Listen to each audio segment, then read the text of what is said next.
ഇയാള് കണ്ടു കഴിഞ്ഞാല് കാക്കേരം നിറം, എല്ലാം കൊണ്ടും കാല് കുറച്ചിങ്ങനെ അകത്തി വെച്ച് കളിക്കുന്ന ഒരു ആർട്ട് ഫോമാണ്.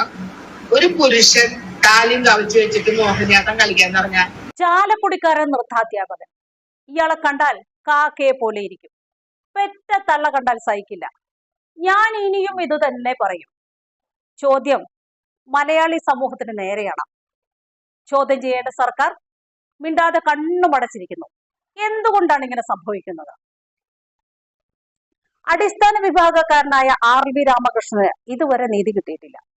പരാതിയിന്മേൽ ഒരു അറസ്റ്റും ഇതുവരെ രേഖപ്പെടുത്തിയിട്ടില്ല. ജാമ്യമില്ലാ വകുപ്പ് ചുമത്തിയിട്ടും SC/ST അട്രോസിറ്റി ആക്ട് വെച്ച് അറസ്റ്റ് ചെയ്യാൻ നിയമം ഉള്ളപ്പോൾ നിങ്ങൾ എന്തുകൊണ്ടാണ് സത്യഭാമയെ അറസ്റ്റ് ചെയ്യാൻ ഭയപ്പെടുന്നത്?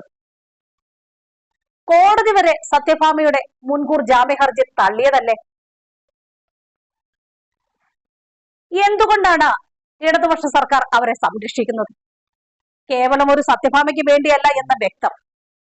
സർക്കാരിന്റെ പൊതു സമീപന രീതിയാണ് ഇത്. അയ്യങ്കാളിക്കെതിരെയുള്ള സൈബർ അറ്റാക്ക് നടത്തിയവരെ കണ്ടുപിടിക്കാനോ അവർക്കെതിരെ ചെറുവിരൽ പോലും അനക്കുവാനോ ഈ സർക്കാരിന് കഴിഞ്ഞിട്ടില്ല. അത്രയ്ക്കും സാങ്കേതിക വൈദഗ്ധ്യം ഇല്ലാത്തവരാണോ ഇവിടുത്തെ പോലീസ്? ഇവിടെ RV രാമകൃഷ്ണനെതിരെ സത്യഭാമ ഉന്നയിച്ച കറുത്ത പുരുഷൻ മോഹിനിയാട്ടം ആടുന്നു എന്ന് പറയുമ്പോൾ കടുത്ത വർണ്ണാധിക്ഷേപമാണ് നടത്തിയിട്ടുള്ളത്. പൊതുസമൂഹം ഒന്നടങ്കം അതിനെതിരെ ശബ്ദമുയർത്തി. മാത്രമല്ല, കറുത്ത കുട്ടികൾ വെളുത്ത കുട്ടികളെക്കാൾ താഴെയുള്ളവര് ആണ് എന്നാണ് അവർ സമർത്ഥിച്ചത്. അടിസ്ഥാന വർഗ സിദ്ധാന്തം കൊട്ടിഘോഷിക്കുന്ന, അതിലൂടെ നിലനിൽക്കുന്ന ഇടതുപക്ഷ സർക്കാർ സത്യഭാമയ്ക്ക് കൂടെയാണെന്ന് പറയേണ്ടി വരും. അത് നാൾവഴികൾ പരിശോധിച്ചാൽ നമുക്ക് മനസ്സിലാകും.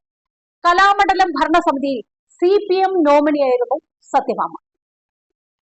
അങ്ങനെ നോമിനിയായിട്ടുള്ള സത്യഭാമ സ്വന്തം മരുമകൾ നൽകിയ സ്ത്രീധന പീഡന കേസിലും ഇവർക്കെതിരെ പോലീസ് ഒരു നടപടിയും ഇതുവരെ പൂർത്തിയാക്കിയിട്ടില്ല. ഇതറിയുമ്പോൾ തന്നെ ഇവരുടെ ഭരണപക്ഷ സ്വാധീനം എത്രയാണെന്ന് നമുക്ക് മനസ്സിലാക്കാം. കേരള സാംസ്കാരിക വകുപ്പിന് കീഴിലുള്ള വൈലോപ്പള്ളി സംസ്കൃതി ഭവൻ നടത്തിയ ചിലങ്ക നൃത്തോത്സവത്തിന്റെ ഉദ്ഘാടനത്തിന് വകുപ്പ് മന്ത്രിയായ സജി ചെറിയാൻ എത്താൻ കഴിയാത്തതിനെ തുടർന്ന് ഉദ്ഘാടന ചുമതല സത്യഭാമയെ ഏൽപ്പിച്ചത് മറ്റൊരു ഉദാഹരണമാണ്. ക്ലാസിക്കൽ ക്ഷേത്ര കലാരൂപങ്ങൾ പഠിപ്പിക്കുന്നതിൽ നിന്നും അവതരിപ്പിക്കുന്നതിൽ നിന്നും അടിച്ചമർത്തപ്പെട്ട വിഭാഗങ്ങളെ അകറ്റുന്ന തരത്തിൽ പ്രത്യക്ഷപ്പെടുന്ന വംശീയവും വിവേചനപരവുമായ അഭിപ്രായങ്ങൾ നിരവധി പിന്നാക്ക വിഭാഗങ്ങളും ദളിത് സാമൂഹിക സംഘടനകളും അമർഷം പ്രകടിപ്പിച്ചിരുന്നെങ്കിലും പ്രമുഖ സമുദായ നേതാക്കന്മാരാരും തന്നെ വാ തുറന്നിട്ടില്ല. കാരണം ദളിതർക്ക് ഇത്തരത്തിലുള്ള പ്രശ്നങ്ങൾ വരുമ്പോൾ അവർക്ക് എന്നും പല്ലുവേദനയാണ്. ഇതൊരു തിരിച്ചറിവിന്റെ കാലം കൂടിയാണ് രാമകൃഷ്ണന്. അല്ലെങ്കിൽ അങ്ങനെയാകണം. ഇതിനു മുമ്പും രാമകൃഷ്ണന് ഇതുപോലെയുള്ള വംശീയ അധിക്ഷേപം നേരിടേണ്ടി വന്നിട്ടുണ്ട്. രാമകൃഷ്ണൻ തന്നെ അത് പറഞ്ഞിട്ടുമുണ്ട്. നട്ട് നനച്ച് വെള്ളം കോരിയാൽ മാത്രം പോരാ, കുല വെട്ടാൻ കൂടി പഠിക്കണം.